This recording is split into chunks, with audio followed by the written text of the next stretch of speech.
This is the Horse Radio Network. This is episode 1298 of Horse Tip Daily, your almost everyday morsel of helpful hints, useful facts, and practical techniques for horse people.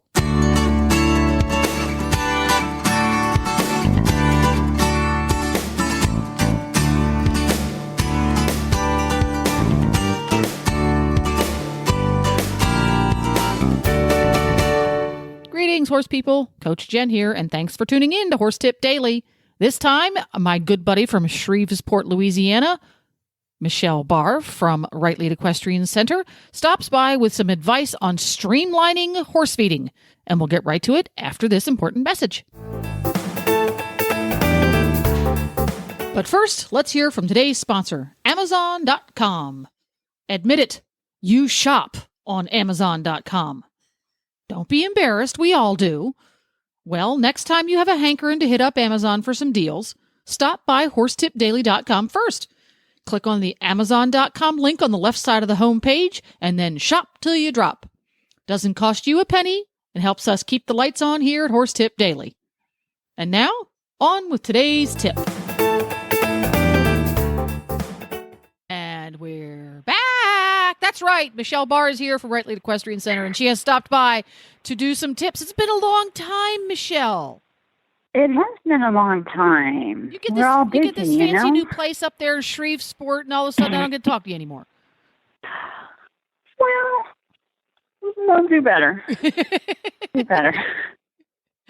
So yeah, I should come visit. I know we should. If it was less than a 12-hour drive, we probably would. I know. We're just terrible drivers. We do better when we have to fly places because we both hate to drive so much.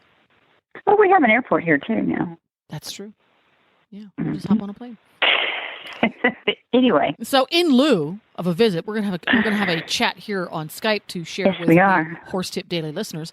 And as usual, we're gonna have some fun barn hacks and clever advice learned and lessons learned from hard experience in the barn for everybody. All right. The first topic in this session is going to be how to streamline feeding time, because it seems like the things that you do every day are the things that are most frustrating if they don't go smoothly.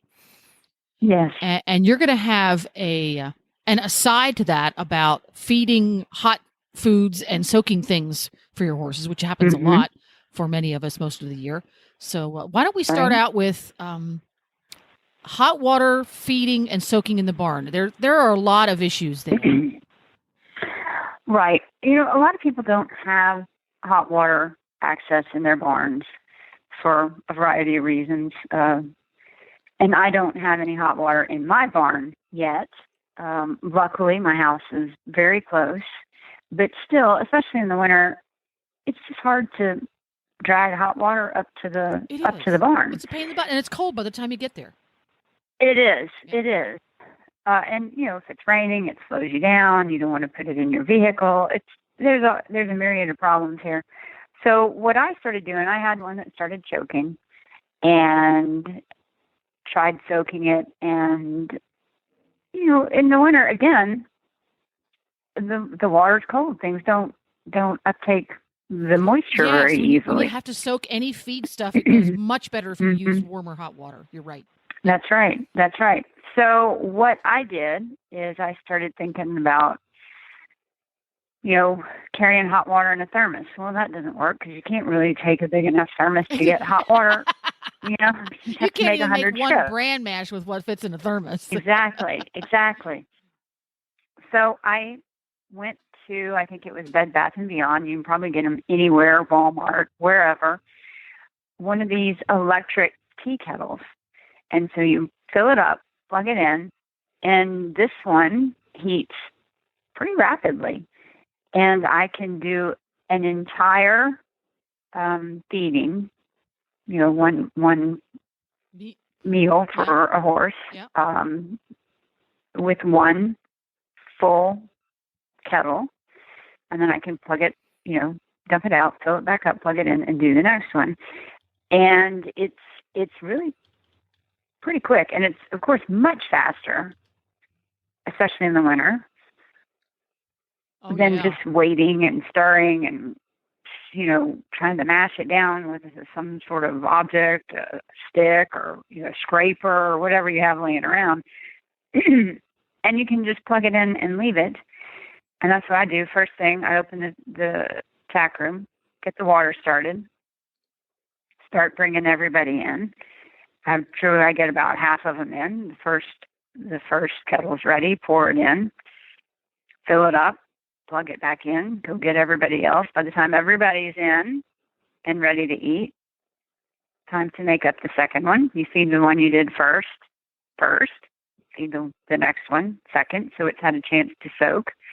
And even if you need more water, if you get most of it done with the hot water or 3/4 of it, and you top it off with some cooler water, you're still ahead of the game. That's true, because these kettles make the water very hot, and that's a great. You can stretch the amount of water you're heating is just adding a little bit of tap water to get it to the temperature that you need, because the hotter the water, the faster it soaks. That's a great idea. Right. Yeah. So that's been a real lifesaver in my barn. And of course, for other things, you need hot water to clean the sheath. Well, obviously, you're not going to use it straight out of there. You're going to do just like we said, for the feed, mix it up with some cooler water. You've got hot water right there. Yeah. Anything. You want to warm up a bit in the winter. You don't want to stick it under your jacket or under your shirt. Warm up some water. So it's been really good. Yeah, absolutely. So it's been really good. I hopped onto Amazon, which I'm prone to doing, and you can get a electric tea kettle for $20. And the nice part about these is they're designed for what you use them for, and buy a good one that has an automatic shut off. Yes. Yeah, and they even the inexpensive ones come with something called dry boil protection. So if it accidentally gets turned on with no water in it, or if you, heaven forbid, let it run all that long and it runs out of water, it's going to shut itself off. So it's a much better option, I think, than, because I've never trusted those water heaters that you stick in a bucket in a barn. No, those make me really nervous. Yeah, I don't trust those at all. Electricity and water, and it just isn't a good idea. Mine will shut off when it boils. Yes, and I see that a lot of them do, and you don't have to pay a ton of money for them. So there you go, because most of us have power of some sort and plug it directly into the wall. Thank you very much, not into an extension cord. Exactly. That's what I do. And then unplug it when I'm done, when I'm not going to be in the barn. And, it takes 2 seconds. You plug it back in. Everything's great. There you go. So streamlining things, you can soak things as you're getting horses in, and you just rotate them around. If you're like me, when I do feeding, each horse has his own little pail that his meal goes into, sort of his. Yes, that's what I do. And that's great, because then when you add water, the water, it can sit there and soak. You add the water, it can sit there and soak. Because the horse really doesn't care if it's room temperature by the time he eats it. What's important is the water's warm when it's soaking. That's the important part. Exactly. So that's a great way to streamline things.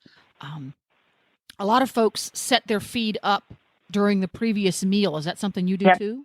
I do that too. Yeah, and that's while everyone's eating, because mine goes out as much as possible.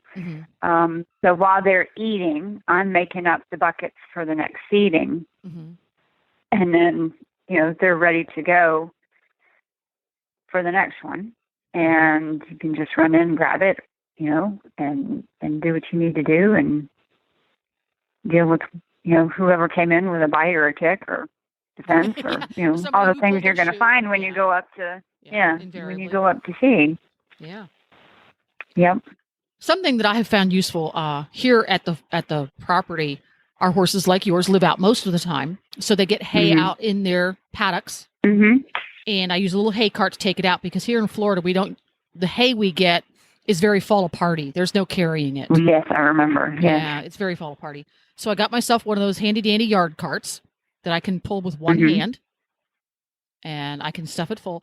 And what I used to do is put the meals of hay in the wagon and then go deliver them. And I'm going, wait a minute, I'm filling this wagon up way too often. So I just fill the wagon up, put the bales of hay in there, and cut the strings off. The whole hay bale, yep. Yeah, and then just divvy them out. Now, if Glenn's feeding, I can't do that, because he just feels like he needs to empty the cart. Yes, there can be nothing left. There can be nothing left.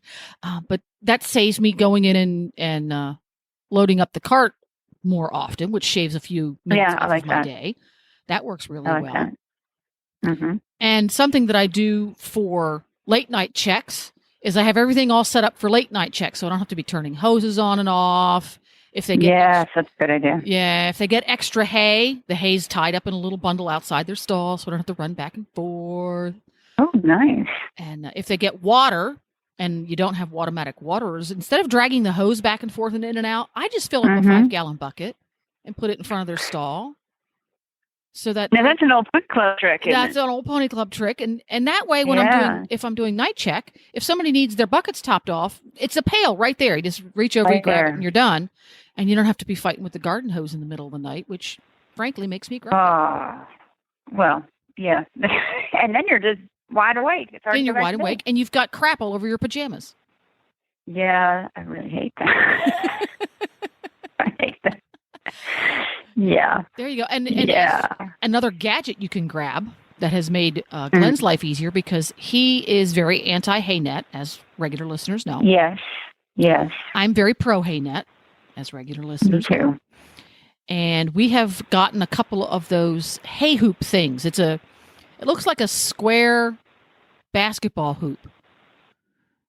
And you attach a hay net to it. You can either buy it with a hay net attached or how funny. And it folds flat. You open it up, drop the hay into it, and then fold it flat, and it lays flat against the wall. And that is actually a real time saver because, as you know, stuffing hay nets, especially when you use hay nets with small holes, it's a drag. It's frustrating at best. And you just flip it open, drop it down, shove the hay in the top, and close it again. It takes 45 seconds to stuff an entire hay net. Now, why couldn't we have thought of that? Yeah. Well, they've been on the market for some time, and they're only just now coming out with ones that are sturdy enough. And because they're not all created the same. The one we use, I think, is called the hay hoop.